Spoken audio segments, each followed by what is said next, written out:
Yeah, this is Venkatesh Kumar from SAIS Academy. I welcome you all in the daily current affairs session. First of all, I want to say good evening to all. So, இன்னைக்கு வந்து பாத்தீங்கன்னா 10 newses July 25th ஒரு 10 newses அதே மாதிரி July 26th ஒரு 10 news ரெண்டையுமே ஒரு 20 question நான் கம்பைல் பண்ணி கொடுத்துருக்கோம்.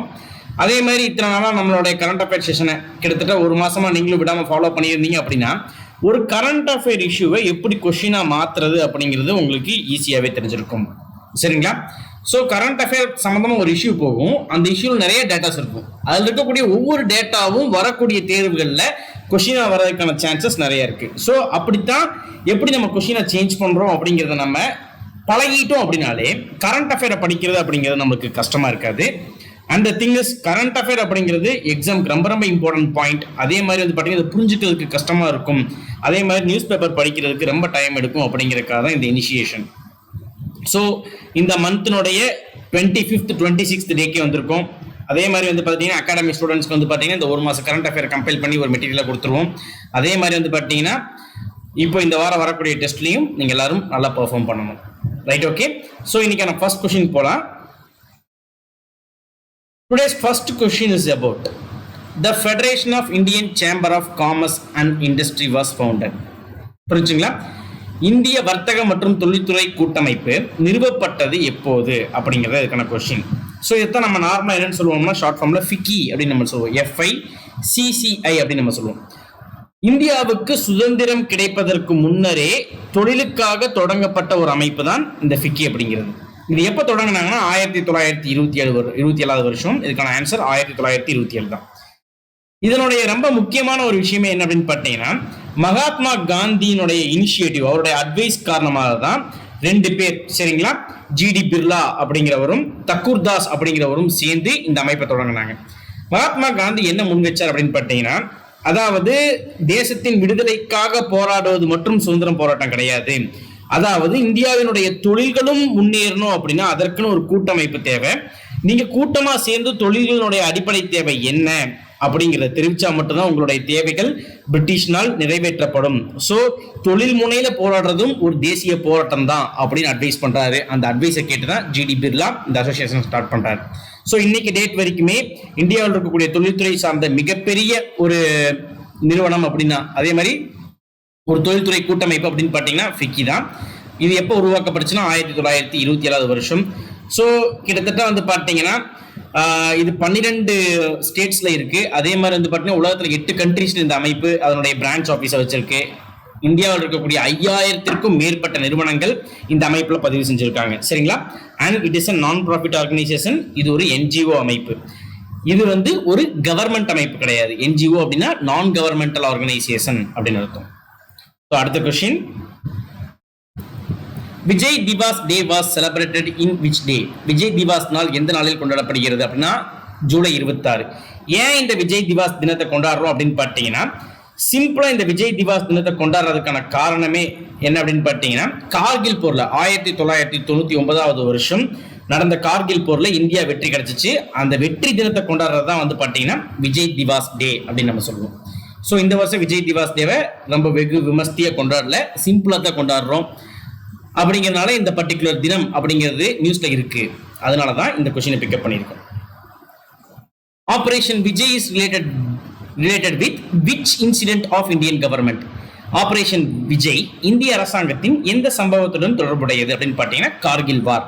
விஜய் திவாஸ் டே எப்போ செலிப்ரேட் பண்றோம் அப்படிங்கிறத நம்ம லாஸ்ட் கொஸ்டின்ல பார்த்துருப்போம். ஸோ இந்த கொஸ்டின்ல நம்ம என்ன சொல்றோம் அப்படின்னு பார்த்தீங்கன்னா, ஸோ ஃபார் எக்ஸாம்பிள் கார்கில் போர்ல வெற்றி பெறதுக்காக கார்கில் அப்படிங்கிற பகுதிகளை வந்து பார்த்தீங்கன்னா பாகிஸ்தானை சார்ந்தவங்க பாகிஸ்தான் ராணுவம் வந்து அத்துமீறி ஆக்கிரமிப்பு செஞ்சுட்டு இருந்துச்சு.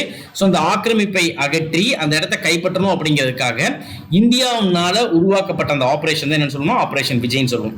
இது வரைக்கும் வரலாற்றுல 2 டைம் வந்து பார்த்தீங்கன்னா ஆபரேஷன் விஜய் நம்ம லான்ச் பண்ணியிருக்கோம். First operation Vijay was launched in 1961 to capture Goa. சரிங்களா? இந்தியாவிற்கு சுதந்திரம் கிடைக்கும் போது கோவா அப்படிங்கிற இடம் பார்த்தீங்கன்னா இந்தியாவினுடையது கிடையாது, போர்ச்சுகீசியர்களுடைய கட்டமைப்புல தான் இருந்துச்சு. ஸோ போர்ச்சுகீசியர்கள் கூட சண்டை போட்டு போர்ச்சுகீசியர்களுடைய படைகளை அப்புறப்படுத்தி இந்தியாவினுடைய இடமாக கோவா இணைக்கப்பட்டது எப்பன்னு பார்த்தீங்கன்னா 1961. இந்தியா கூட கோவா இணைக்கப்படும் போது கோவா வந்து பார்த்துட்டீங்கன்னா ஒரு யூனியன் டெரிட்டரியா தான் இணைச்சோம். அதுக்கப்புறம் தான் கோவாவுக்கு வந்து பார்த்துட்டீங்கன்னா ஒரு மாநில அந்தஸ்து நம்ம கொடுத்தோம். சரிங்களா? மனோகர் பரிக்கர் அப்படிங்கிறவரு கூட இப்ப சிஎம் இருந்தார். சரிங்களா?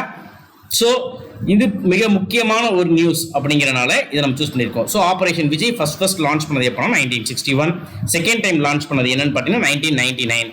ஃபர்ஸ்ட் டைம் கோவாவை கேப்சர் பண்றதுக்காக, செகண்ட் டைம் கார்கில் போருக்காக.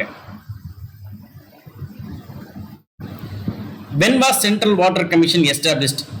மத்திய நீர் ஆணையம் எப்போது நிறுவப்பட்டது அப்படிங்கிற கொஸ்டினுக்கான ஆன்சர் 1945. இப்போ ரீசெண்டாக வந்து பார்த்துட்டீங்கன்னா நீர்வளத்துறை அமைச்சகம் அப்படிங்கிற ஒரு அமைச்சகமே கிடையாது. சரிங்களா? அந்த அமைச்சகத்தை இப்போ என்ன மாத்திட்டோம், ஜல்சக்தி மினிஸ்ட்ரி அப்படின்னு ரீசெண்டாக இப்போ மாத்திருக்கோம். சரிங்களா? அந்த ஜல்சக்தி மினிஸ்ட்ரிக்கு கீழே இருக்கக்கூடிய ஒரு பாடி தான், சரிங்களா, ஒரு டிபார்ட்மெண்ட் தான் வந்து பார்த்தீங்கன்னா சென்ட்ரல் வாட்டர் கமிஷன் அப்படின்னு நம்ம சொல்லுவோம். இந்தியாவில் இருக்கக்கூடிய அனைத்து டேம்ஸும், எல்லா விதமான நீரணைகளுமே யாருடைய கண்ட்ரோல் கீழே தான் இருக்கும் அப்படின்னு பார்த்தீங்கன்னா சென்ட்ரல் வாட்டர் கமிஷன் படி தான் இருக்கும். சென்ட்ரல் வாட்டர் கமிஷன் ஒரு ஸ்டேட்டுக்கு என்ன ரெக்கமெண்டேஷன் கொடுக்குறாங்களோ அந்த ரெக்கமெண்டேஷன் படி தான் வந்து பார்த்தீங்கன்னா அந்த டேமை மெயின்டைன் பண்ணணும். ஃபார் எக்ஸாம்பிள், எவ்வளவு தண்ணி அதில் தேக்கி வைக்கணும், அதே மாதிரி ஒரு டேமை கட்டுறப்போ என்னென்ன முறைகள்லாம் ஃபாலோ பண்ணணும், அதே மாதிரி அந்த டேமை பராமரிக்கிறதுக்கு நம்ம என்னென்ன டெஸ்ட்லாம் பண்ணணும், எவ்ரிதிங், எல்லா நோட்டிஃபிகேஷனும் யார் தான் கொடுப்பாங்கன்னா சென்ட்ரல் வாட்டர் கமிஷன் தான் கொடுப்பாங்க. இந்த சென்ட்ரல் வாட்டர் கமிஷன் அப்படிங்கிறது வந்து பார்த்தீங்கன்னா தொடர்ந்து நோட்ஸ்லேயே இருக்கு. அதே மாதிரி ரீசெண்டாக என்ன சொல்லியிருக்காங்க அப்படின்னு பார்த்தீங்கன்னா, கடந்த ஆண்டை ஒப்பிடும்போது 2019 கூட கம்பேர் பண்றப்போ 2020 கிட்டத்தட்ட 150% அதிகமான தண்ணீர் இருப்பு அப்படிங்கிறது இந்தியா கிட்ட இருக்கு. அதே மாதிரி இந்தியாவிலேயே வச்சு மத்திய பிரதேச மாநிலத்தில் தான் வந்து அதிகமான தண்ணீர் இருப்பு, டேம்ஸ்ல வந்து பார்த்தீங்கன்னா தண்ணி தேக்கி வச்சிருக்கிறது அதிகம் அப்படிங்கிறது இந்த பர்டிகுலர் வாட்டர் கமிஷன் வந்து பார்த்தீங்கன்னா அவங்களுடைய ரிப்போர்ட்ல, அவங்களுடைய அறிக்கையில் சமர்ப்பிச்சிருக்காங்க. அதே மாதிரி வந்து பார்த்தீங்கன்னா மேட்டூர் அணை நீர்மட்டம், இந்த நீர்மட்டம் அப்படிங்கிறது டெய்லி நியூஸ்ல வரும். ஸோ அந்த நீர்மட்டம் சம்பந்தமான ஒரு கேள்விகளும் கேட்க வாய்ப்பு இருக்கு. அதனால தான் இந்த சென்ட்ரல் வாட்டர் கமிஷன் அப்படிங்கிற அந்த கொஸ்டினை நம்ம பிக் பண்ணியிருக்கோம். Recently the rule curve is in news is about, சரிங்களா, இன்டர்நேஷனல் ரூல்ஸ் ஆன் டேம்ஸ். அதாவது ஒரு டேம் எப்படி கட்டப்படணும், அதே மாதிரி அந்த டேமை எப்படி பராமரிக்கணும், அந்த டேம்ல எவ்வளவு தண்ணி தேக்கணும், எத்தனை உயரம் வரைக்கும் தேக்கணும், அந்த டேம்ல என்னென்ன ஆக்டிவிட்டிஸ் எல்லாம் பண்ணலாம், பண்ணக்கூடாது அப்படிங்கிறத எல்லாத்தையுமே ரெகுலேட் பண்றது என்ன, அந்த ரூலுக்கு பேர் என்ன அப்படின்னு பார்த்தீங்கன்னா இந்த ரூல் கர்வ் அப்படின்னு சொல்லுவாங்க. இந்த ரூல் கர்வின் அடிப்படையில் தான் வந்து பார்த்தீங்கன்னா சென்ட்ரல் வாட்டர் கமிஷன் அப்படிங்கிறது ரெகுலேஷன்ஸை ஃபிக்ஸ் பண்றாங்க. அதே மாதிரி வந்து பார்த்துட்டீங்கன்னா இந்த ரூல் கர்வ் அப்படிங்கிறது ஒரு இன்டர்நேஷனல் ரூல். சரிங்களா? ஃபார் எக்ஸாம்பிள், இது வந்து ஒரு நேஷனல் ரூலே கிடையாது, ஒரு இன்டர்நேஷனல் ரூல். நிறைய அரசாங்கங்கள் சேர்ந்து, நிறைய நாட்டினுடைய அரசாங்கங்கள் சேர்ந்து ஒருங்கிணைந்து ஃப்ரேம் பண்ண ரூல்ஸை தான் நம்ம என்னன்னு சொல்லுவோம்னா the rule curve. So rule கர்வை தான் ஒவ்வொரு டேம்ஸும் ஃபாலோ பண்ணணும். அதைத்தான் அந்த ரூல் கர்வ்ஸ் அடிப்படையில் தான் சென்ட்ரல் வாட்டர் கமிஷனும் ரூல்ஸை ஃப்ரேம் பண்ணணும். அப்படிங்கிறதுனால தான் இது நியூஸ்ல இருக்கு. யூபிஎஸ்சி ப்ரிப்பேர் பண்றவங்களுக்கு இந்த மாதிரியான கொஸ்டின்ஸ் சிம்பிளா அதிகமாக கேட்குறாங்க. டிஎன்பிஎஸ்சி ப்ரிப்பேர் பண்றவங்களுக்கு இந்த மாதிரி கொஸ்டின்ஸ் இப்போ ரீசெண்டாக வரது கிடையாது. ஆனால் வந்து பார்த்தீங்கன்னா யூபிஎஸ்சி ப்ரிப்பேர் பண்றவங்களுக்கு இந்த கொஸ்டின்ஸ் ரொம்ப ரொம்ப important. Global forest resource assessment report released by, உலகளாவிய வனவள மதிப்பீடு அறிக்கை யாரால் வெளியிடப்பட்டது அப்படின்னு பார்த்தீங்கன்னா இதுக்கான answer food and agriculture organisation. ரீசெண்டாக இந்த ரிப்போர்ட் நேற்று தான் வெளிவந்துச்சு. இந்த ரிப்போர்ட்ல வந்து பார்த்தீங்கன்னா டாப் 10 கண்ட்ரீஸ்ல வந்து 3வது இடத்தை இந்தியா பிடித்திருக்கிறது, முதல் இடத்தை சைனா பிடித்திருக்கிறது. ஸோ எதன் அடிப்படையில்னு பார்த்தீங்கன்னா ஃபாரஸ்ட் ரிசோர்ஸை நம்ம எப்படி எக்ஸ்ப்ளாய்ட் பண்ணிட்டு இருக்கோம், அதே மாதிரி ஃபாரஸ்ட் கவர், இந்தியாவில் காடுகளினுடைய எண்ணிக்கையை உயர்த்திருக்கோமா, காடுகளுக்கான பாதுகாப்பு நடவடிக்கைகள் இருக்கா, காடுகளை நம்ம எப்படி ப்ரொடெக்ட் பண்றோம் அப்படிங்கிறத வச்சு தான் இந்த அறிக்கையை தயார் செய்வாங்க. சரிங்களா? ஸோ இந்த அறிக்கையை வந்து பார்த்தீங்கன்னா இந்தியா முன்னேறி 3ஆம் இடத்தை பிடித்திருக்கிறது. ஏன்னா லாஸ்ட் 10 இயர்ஸாக வந்து பார்த்தீங்கன்னா இந்தியாவில் ஃபாரஸ்ட் கவர், காடுகளினுடைய பரப்பளவு அப்படிங்கிறது அதிகமாயிருக்கு அப்படிங்கிறதும் குறிப்பிடத்தக்கது. அது மட்டும் இல்லாமல் பார்த்துட்டீங்கன்னா இந்தியாவிலேயே வச்சு அதிகமான காடு அடர்த்தி உடைய மாநிலம் எது அப்படின்னு பார்த்தீங்கன்னா சத்தீஸ்கர். காடு பரப்பளவு உடைய மாநிலம் அப்படின்னு கொஸ்டின் கேட்டாங்கன்னா மத்திய பிரதேஷ். மத்திய பிரதேசில் காடுனுடைய பரப்பளவு அதிகம், அதுவே காடுனுடைய டென்சிட்டி, ஃபாரஸ்ட் டென்சிட்டி எங்க அதிகம்னு பார்த்தீங்கன்னா சத்தீஸ்கர். சரிங்களா? ஸோ இதுதான் இந்த ரிப்போர்ட்ஸ்ல இருந்த ஹைலைட். அடுத்த question, Kumhar Sashaktikaran Yojana is the central government scheme to help which sector people. Kumhar Sashaktikaran Yojana எந்த துறை மக்களுக்கு உதவும் மத்திய அரசின் திட்டம் அப்படின்னு பார்த்தீங்கன்னா பாட்ரி மேக்கர்ஸ். சரிங்களா? அதாவது பானைகள்லாம் ஊரக பகுதிகளில் செய்கிறாங்க இல்லையா, அவர்களுக்கு உதவக்கூடிய ஒரு திட்டம் தான். ஸோ அவங்களுக்கு டெக்னாலஜிக்கல் வைஸ் எப்படி புது டெக்னாலஜி உபயோகப்படுத்தி புது விதமான பானைகளை செய்யலாம் அப்படிங்கிறதும், அதே மாதிரி அவங்க தொழில் எப்படி மேம்படுத்தலாம், அது சம்மந்தமான எக்ஸிபிஷன், அதே மாதிரி அவங்க தொழில் செய்கிறவங்க கூட ஏற்படுத்தக்கூடிய கூட்டமைப்பு, இது எல்லாத்துக்குமே ஹெல்ப் பண்ணுறதுக்காக லான்ச் பண்ணப்பட்ட திட்டம் தான் கும்கார் சாஸ்திகரன் யோஜனா அப்படிங்கிறது. சரிங்களா? ஸோ இது கேள்வியில் வர்றதுக்கான மிக மிக முக்கியமான, ரொம்ப அதிகமான வாய்ப்பு இருக்குது. ஏன்னா இந்த குங்கார் சாஸ்திகரன் யோஜனாவை லான்ச் பண்றது யார் அப்படின்னு பார்த்தீங்கன்னா கேவிஐசி நம்ம சொல்லுவோம். சரிங்களா? ஸோ யார் அது அப்படின்னு பார்த்தீங்கன்னா அல்டிமேட்டா வந்து காதி வில்லேஜ் இண்டஸ்ட்ரீஸ், சரிங்களா, கார்பரேஷன் சொல்லுவோம், khadi village industries corporation. So அதன் மூலியமாக தான் இந்த திட்டங்கள் நடைமுறைப்படுத்தப்படுகிறது. அதே மாதிரி இந்தியாவில் செய்யப்படும் கைவினைப் பொருட்கள்லாம் வந்து நம்மளுக்கு எங்கே தான் தரமான உண்மையான லெவல்லையே கிடைக்கும் அப்படின்னு பார்த்தீங்கன்னா இந்த காதி ஸ்டோர்ஸில் தான் கிடைக்கும். ஸோ இந்த காதி ஸ்டோர்ஸ் அப்படிங்கிறது வந்து பார்த்தீங்கன்னா ஒரு ஸ்டாச்சுட்டரி பாடி, இந்திய அரசியல் அமைப்பினால, சரிங்களா, உருவாக்கப்பட்ட ஒரு பாடி கிடையாது. பாராளுமன்றத்தினால் எழுதப்பட்ட ஒரு சட்டத்தின் காரணமாக உருவாக்கப்பட்ட ஒரு பாடி. சரிங்களா? இந்த கேவிஐசிங்கிறது எந்த இயர் எஸ்டாப்ளிஷ் பண்ணாங்கன்னா 1956 இருக்கிற சட்டத்தை எழுதி முடிச்சு கேவிஐசி அப்படிங்கிற ஒரு பாடியும் எஸ்டாப்ளிஷ் பண்ணி இந்தியாவினுடைய அனைத்து கைவினைப் பொருட்களையும், இந்தியாவினுடைய தனித்துவம் சார்ந்த பொருட்களையும் விற்பனை செய்யறதுக்காகவும் அதை வர்த்தகமயமாக்குவதற்காகவுமே உருவாக்கப்பட்ட ஒரு அமைப்பாகும். ஸோ இந்த கேவிஐசிஸ் எல்லாம் வேணும் அப்படின்னு முதல் ரெக்வஸ்ட் பண்ணது யார் அப்படின்னு பார்த்தீங்கன்னா மகாத்மா காந்தி தான். டிபிஎஸ்பின்னு சொல்லுவோம் இந்தியன் பாலிட்டியில, இந்திய அரசியலமைப்பு அப்படின்ற படத்துல வந்து அரசை வழிநடத்தும் நெறிமுறை கோட்பாடுகள்னு சொல்லுவோம். அந்த நெறிமுறை கோட்பாடுகளை நம்ம வந்து 3 பிரின்சிபலா டிவைட் பண்ணி வச்சிருக்கோம். சோசியலிஸ்ட் பிரின்சிபல், இன்டெலக்சுவல் பிரின்சிபல், அதே மாதிரி வந்து பார்த்தீங்கன்னா காந்தியன் பிரின்சிபல். காந்தியன் பிரின்சிபல்ல ஒரு மிக முக்கியமான பாயிண்ட் அப்படிங்கிறது காதி வில்லேஜ் இண்டஸ்ட்ரீஸை மோட்டிவேட் பண்ணணும், ப்ரொமோட் பண்ணணும் அப்படிங்கிறதும் தான். ஸோ அடுத்த question, when housing for all scheme should be completed to achieve its target, அனைவருக்கும் வீட்டு வசதி திட்டம் அதன் இலக்கை அடையும் ஆண்டு அப்படின்னு பார்த்தீங்கன்னா 2022. இந்த திட்டத்தின் கீழே தான் பிரதான் மந்திரி ஆவாஸ் யோஜனா அப்படிங்கிறதும் செயல்படுகிறது. பிரதான் மந்திரி ஆவாஸ் யோஜனாவுக்கே வந்து பார்த்தீங்கன்னா 2 ஃபேஸ் இருக்கு. பிரதான் மந்திரி ஆவாஸ் யோஜனா ரூரல் அப்படின்னு நம்ம சொல்லுவோம், பிரதான் மந்திரி ஆவாஸ் யோஜனா அர்பன் அப்படின்னு நம்ம சொல்லுவோம். ஸோ நகர்ப்புறங்களுக்கு 2 கோடி வீடுகளும் கிராமப்புறங்களுக்கு 1 கோடி வீடுகளும் கட்டித்தரும் திட்டமே பிரதான் மந்திரி ஆவாஸ் யோஜனா அப்படிங்குவோம். ஸோ இதனுடைய கோர் ஸ்கீம் என்ன அப்படின்னு பார்த்தீங்கன்னா ஹவுசிங் ஃபார் ஆல். இந்தியாவில் இருக்கக்கூடிய அனைவருமே ஒரு டார்ஸ் கட்டடத்தில் இருக்கக்கூடிய ஒரு நல்ல வீட்டில் வசிக்கணும் அப்படிங்கிறது தான் இந்த திட்டத்தினுடைய நோக்கம். இதற்கு முன்னாடியே 1980களில் இருந்தே இந்த திட்டம் செயல்பட்டு இருக்கு. சரிங்களா? ஸோ இந்த திட்டம் எப்போ முதல் லான்ச் பண்ணப்பட்டுச்சு அப்படின்னு உங்களுக்கு தெரியும்னா கீழே கமெண்ட் பாக்ஸில் கமெண்ட் பண்ணுங்க. இந்த பிரதான் மந்திரி ஆவாஸ் யோஜனா அப்படிங்கிற திட்டம் இதற்கு முன்னாடி என்ன பெயர்ல இருந்துச்சுன்னா இந்திரா ஆவாஸ் யோஜனா அப்படிங்கிற பெயர்ல இருந்துச்சு. Khelo India youth games to be hosted by which state this year? இந்த ஆண்டு எந்த மாநிலத்தால் கேலோ இந்தியா இளைஞர் விளையாட்டு நடத்தப்படும் அப்படின்னு பார்த்தீங்கன்னா இதுக்கான ஆன்சர் ஹரியானா. இது 4th வெர்ஷன். கிட்டத்தட்ட 4 வருஷமா நம்ம வந்து இந்த கேலோ இந்தியா யூத் கேம்ஸ் அப்படிங்கிறத நடத்திட்டு இருக்கோம். இதுல 12 விதமான விளையாட்டுகள் அப்படிங்கிறது ஊக்குவிக்கப்படுகிறது. அது மட்டும் இல்லாமல் வந்து பார்த்தீங்கன்னா இந்தியாவை ஒரு ஸ்போர்ட்ஃபுல் நேஷனாக உருவாக்கணும் அப்படிங்கிறத இந்த பர்டிகுலர் கேலோ இந்தியா யூத் கேம்ஸ்னுடைய ஒரு கான்செப்டுமே. ரீசெண்ட்டுமே வந்து play India, Khelo India, Jeeto India அப்படின்ற ஸ்கீம்ஸ் கூட இந்தியன் கவர்மெண்ட் லான்ச் பண்ணியிருக்கு. ஒலிம்பிக்ஸ்லையும் வந்து பார்த்துட்டிங்கன்னா இந்தியாவினுடைய பங்கீடு, அதே மாதிரி இந்தியா மெடல் வாங்குறது அப்படிங்கிறது அதிகரிக்கணும் அப்படிங்கிறதுக்காக தான் இந்த மாதிரி ஸ்கீம்ஸ் எல்லாம் லான்ச் பண்ணியிருக்காங்க. வருஷத்துக்கு வந்து பார்த்தீங்கன்னா இந்த ஸ்கீம் நடத்துறதுக்கு வந்து பார்த்துட்டிங்கன்னா இந்தியா 5 கோடி ரூபாயை செலவு பண்ணிட்டு இருக்கு அப்படிங்கிறதும் உண்மை. இனி அடுத்த 8 ஆண்டுகளுக்கும் இது செயல்படும் அப்படிங்கிறதும் உண்மை. How many earthquake zones are there in India? இந்தியாவில் எத்தனை பூகம்ப மண்டலங்கள் உள்ளன அப்படின்னு பார்த்தீங்கன்னா இந்தியாவில் தற்போது 4 பூகம்ப மண்டலங்கள் உள்ளன. இதற்கு முன்னாடி பார்த்துட்டீங்கன்னா 5-6 பூகம்ப மண்டலங்களாக பிரிக்கப்பட்டிருந்துச்சு. இப்போ கரெக்டா வந்து 4 பூகம்ப மண்டலங்கள் தான் இருக்கு. சரிங்களா? இது எல்லாமே வந்து பார்த்தீங்கன்னா நார்த் இந்தியாவில் தான் இருக்கு. ஏன்னா நம்ம இமயமலை தொடர்ந்து வளர்ந்துகிட்டே தான் இருக்கு. சரிங்களா? It's an 100% active zone. சரிங்களா? Continuously our Himalayan ranges are growing அப்படிங்கிறத நம்ம வந்து நம்மளுடைய 6th 7th புக்லேயே ஸ்கூல் புக்ஸ்லேயே படிச்சிருப்போம். ஸோ இப்போ ரீசெண்டாக வந்து பார்த்தீங்கன்னா அருணாச்சல பிரதேசத்தில் 2-3 எர்த்குவேக் தொடர்ந்து வந்துகிட்டே இருந்துச்சு. ஏன்னா அருணாச்சல பிரதேச பகுதிகள் 100% ஆக்டிவ் ஜோன்ஸாக இருக்கு. ஸோ இது சார்ந்த இந்த பூகம்பங்கள் வருது அப்படிங்கிறது தொடர்ந்து பேப்பர்லேயே இருக்கிறனால இந்த கேள்வியை நம்ம எடுத்திருக்கோம். When was European Union founded? ஐரோப்பிய ஒன்றியம் எப்போது நிறுவப்பட்டது? இதுக்கான ஆன்சர் வந்து பார்த்தீங்கன்னா 1993ஆம் ஆண்டு ஐரோப்பிய ஒன்றியம் அப்படிங்கிறது நிறுவப்பட்டது. கிட்டத்தட்ட 27 நாடுகள் யூரோப்பில் இருக்கக்கூடிய 27 கண்ட்ரிஸ் இதில் மெம்பராக இருக்கு.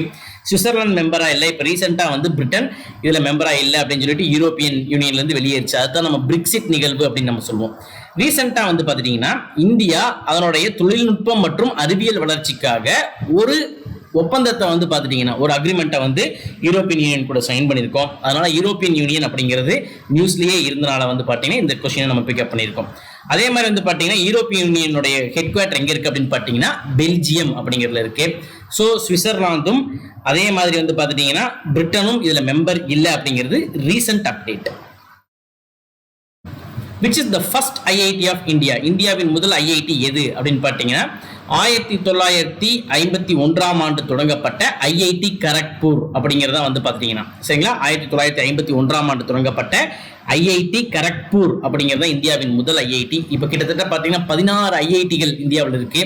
அதே மாதிரி ஒவ்வொரு மாநிலத்திலும் ஐஐடியை கொண்டு வரணும் அப்படிங்கிற நோக்கமும் இந்திய அரசாங்கத்திற்கு இருக்கு. ஸோ புது புது ஐஐடியும் கன்ஸ்ட்ரக்ட் பண்ணிட்டு இருக்காங்க. இந்த ஐஐடி அதே மாதிரி வந்து பார்த்தீங்கன்னா என்ஐடி என்ஐஐடி இதெல்லாம் என்னன்னு சொல்லுவாங்க பார்த்தீங்கன்னா நேஷனல் இம்பார்ட்டன்ஸ் இன்ஸ்டிடியூட்ஸ் அப்படின்னு சொல்லுவாங்க. அதாவது தேசிய வளர்ச்சிக்கு மிகவும் முக்கியமான ஆர்கனைசேஷன்ஸ் அப்படின்னு நம்ம சொல்லுவாங்க சரிங்களா. ஸோ ஐஐடி என்ஐடி என்ஐஐடி அதெல்லாம் இருக்கு. ஐஐஎம் சொல்லுவாங்க, இந்தியன் இன்ஸ்டியூட் ஆஃப் மேனேஜ்மெண்ட் அப்படிங்கிறது நேஷனல் இன்ஸ்டியூட் ஃபார் இம்பார்ட்டன்ஸ் கிடையாது சரிங்களா. ஒரு institute national institute for importance அப்படிங்கிற அந்த ஸ்ட்ரக்சருக்குள்ள வரணும் அப்படின்னா அதனுடைய கிரைட்டீரியா எலிஜிபிலிட்டி கிரைட்டீரியா என்னன்னு தெரியும்னா கீழே கமெண்ட் பாக்ஸ்ல கமெண்ட் பண்ணுங்க. தெரியாதவங்க அதை சர்ச் பண்ணி கண்டுபிடிச்சுக்குங்கப்பா. இது சம்பந்த கேள்வி வரதுக்கான வாய்ப்பு மிகவும் அதிகம். Where is the headquarter of SAARC is located? SAARC தலைமையகம் எங்கே அமைந்துள்ளது அப்படின்னு பார்த்தீங்கன்னா காத்மண்ட் நேபாளில் தான் சார்க் தலைமையகம் அமைந்திருக்கு. இந்த சார்க் முதல் எப்போ உருவாக்கப்பட்டுச்சு அப்படின்னு பார்த்தீங்கன்னா 1985 டாக்காவில் பங்களாதேஷில் இருக்கக்கூடிய டாக்காவில் தான் வந்து பார்த்தீங்கன்னா இந்த கூட்டமைப்பு அப்படிங்கிறது உருவாக்கப்பட்டுச்சு. SAARC stands for South Asian Association of Regional Cooperation அப்படின்னு நம்ம சொல்லுவோம் சரிங்களா. தெற்காசிய நாடுகளின் கூட்டமைப்பு அப்படின்னு நம்ம சொல்லுவோம். ஸோ இந்த சார்க் நேஷன்ஸ்ல எத்தனை கண்ட்ரி இருக்குன்னா 8 கண்ட்ரிஸ் இருக்கு. இந்தியாவை எந்தெந்த கண்ட்ரிஸ் எல்லாம் பார்டர் பண்ணியிருக்கோ அந்தந்த கண்ட்ரிஸ் எல்லாமே இருக்கு. ஃபார் எக்ஸாம்பிள் இந்தியாவை பார்டர் பண்ணியிருக்கக்கூடிய கண்ட்ரிஸ், அதே மாதிரி இந்த கண்ட்ரிஸை மட்டும்தான் சவுத் ஏஷியன் கண்ட்ரிஸ் நம்ம சொல்லுவோம் சரிங்களா. ஸோ ஃபர்ஸ்ட் மேலேருந்து எடுத்துக்கிட்டீங்க அப்படின்னு பார்த்தீங்கன்னா ஆப்கானிஸ்தான், பாகிஸ்தான், இந்தியா, ஸ்ரீலங்கா, பங்களாதேஷ், நேபாள், பூட்டான் சரிங்களா. இந்த நாடுகள்லாம் சார்க் நேஷன்ஸ்ல இருக்குப்பா ரைட். ஸோ மற்ற நாடுகள் நம்ம என்னன்னு சொல்லுவோம்னா சென்ட்ரல் ஏஷியன் கண்ட்ரிஸ் சொல்லுவோம். இந்த அசர்பைஜான், கசகஸ்தான், தஜிகிஸ்தான் இதெல்லாம் சென்ட்ரல் ஏஷியன் கண்ட்ரிஸ்ன்னு சொல்லுவோம். அதே மாதிரி Brunei, Malaysia, Thailand, Vietnam, Cambodia, Laos, அதே மாதிரி வந்து பார்த்தீங்கன்னா மியான்மர் இந்த நாடுகள்லாம் என்ன சொல்லுவோம் சவுத் ஈஸ்ட் ஏஷியன் நேஷன்ஸ் அப்படின்னு நம்ம சொல்லுவோம் சரிங்களா. அடுத்த question, what is the objective of Unnat Bharat Abhiyan scheme? Unnat Bharat Abhiyan திட்டத்தின் நோக்கம் என்ன அப்படின்னா ஒவ்வொரு மத்திய பல்கலைக்கழகங்களும் என்ன பண்ணணும் அப்படின்னு பார்த்தீங்கன்னா 5 கிராமங்களை தத்தெடுத்து அந்த 5 கிராமங்களுக்கு தேவையான எல்லா அடிப்படை வசதிகளையும் அதே மாதிரி அந்த கிராமங்களுக்கு தேவையான அறிவியல் நுண்ணோக்குத்தன்மையும் வழங்கணும் அப்படிங்கிறது தான். ஸோ அல்டிமேட்டா ஒவ்வொரு மத்திய பல்கலைக்கழகங்களும் 5 கிராமத்தை தத்தெடுத்து அந்த 5 கிராமத்தை நம்ம வந்து பார்த்தீங்கன்னா முன்னேற்றத்துக்கான உதவியை அந்த பல்கலைக்கழகம் செய்யணும் அப்படிங்கிறது இந்த திட்டம். ஸோ இதுக்கான ஆப்ஷன் என்ன அப்படின்னு பார்த்தீங்கன்னா ரூரல் டெவலப்மெண்ட் அப்படிங்கிறது தான். எஜுகேஷனல் வைஸ், இன்ஃப்ராஸ்ட்ரக்சர் வைஸ் எல்லாத்துலேயுமே அந்த கிராமங்களை வந்து முன்னேற்றணுங்கிறதுக்காக தான். இதே மாதிரி வந்து பார்த்துட்டிங்கன்னா ஒவ்வொரு எம்பியும் வந்து பார்த்தீங்கன்னா தன்னுடைய தொகுதியில் தன்னுடைய தொகுதியில் ஒரு கிராமங்கள்லேருந்து 5 கிராமங்கள் வரைக்கும் தத்தெடுத்து என்ன பண்ணலாம் அப்படின்னு பார்த்தீங்கன்னா அந்த கிராமங்களுடைய முன்னேற்றத்துக்காக முயற்சி செய்யலாம் அப்படிங்கிறது எல்லாமே வந்து பார்த்தீங்கன்னா கொடுக்கப்பட்டிருக்கு சரிங்களாப்பா.